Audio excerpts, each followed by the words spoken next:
Following engagements with the National Consumer Commission, the Independent Communication Authority of South Africa and the Competition Commission on Wednesday, Portfolio Committee on Trade, Industry and Competition Chairperson Mzwandile Masina raised questions about the high cost of prepaid communication data and the expiry thereof, as said by telecommunications network providers.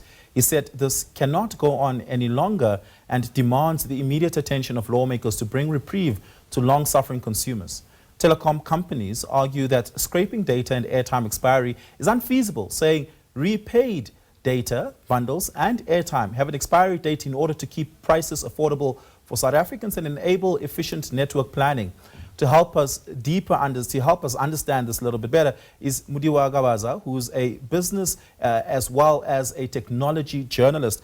Mudiwa, good afternoon. Thank you so much for your time. Really do appreciate it. Explain to us the mechanics as far as telecoms companies explain why they need to have expiry dates on telecommunications, mobile data, and as well as airtime. What's the rationale? So if we're going to use what the operators say, interestingly enough, we've had a parliamentary portfolio committee meeting about 2 months ago. This was a different portfolio. This was specifically communication and digital technologies, and they brought all the heads of the different mobile operators. And basically, the analogy that they gave is that it's about usage and space. To say that a person is paying for accessing, certain ability to access the network, as opposed to a permanent place on the network. So the example that they gave is that when you fly on an aeroplane, you buy a ticket, you go from one place to another, and once that trip is done, you're not allowed back on the plane again unless you're going to buy the equivalent, because they say that we cannot guarantee that we can keep everyone's lane. If we think about a person's place on the network as being a lane, we can't keep everyone's lane open indefinitely. We need to keep from a network efficiency point of view, make sure that there's enough bandwidth to make sure that if you are on the network, you get the best service. If I'm on the network,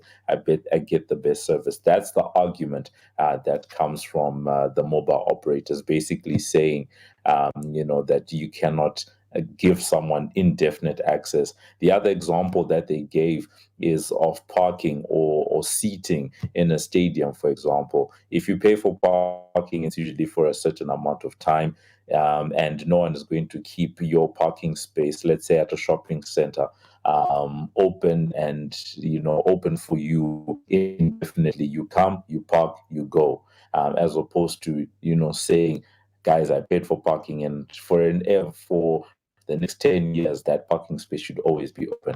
That's the argument. How do other markets regulate or at least configure their products as far as bandwidth access is concerned? Well, what we're seeing in South Africa is more or less par for the course. When it comes to what we're seeing in other parts of the world, you've got some of the similar aspects that are coming through, particularly in your emerging market countries. So you do see some of that also playing in. What makes other markets a bit different, and I'll take a market like Kenya into account, is the fact that you have much cheaper data prices that come into effect. So this aspect becomes less of a concern if you are paying less, let's say, per gig than what we are seeing in a country like South Africa. In other parts of the world, particularly in your more developed markets, they do have, especially on the more, because remember, South Africa is more of a prepaid market, and we see that in a lot of African countries. But in the more Western countries, we see more of let's call it a contract type of paradigm. So people get contracts and they have access to unlimited data as part of their contract.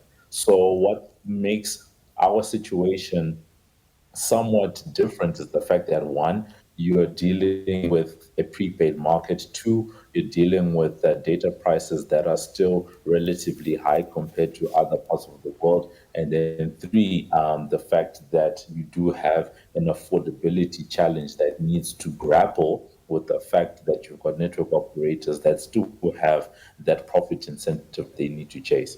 Yeah, we're going to have to leave it there, Mudiwa. Thank you so much for your time. Really do appreciate it.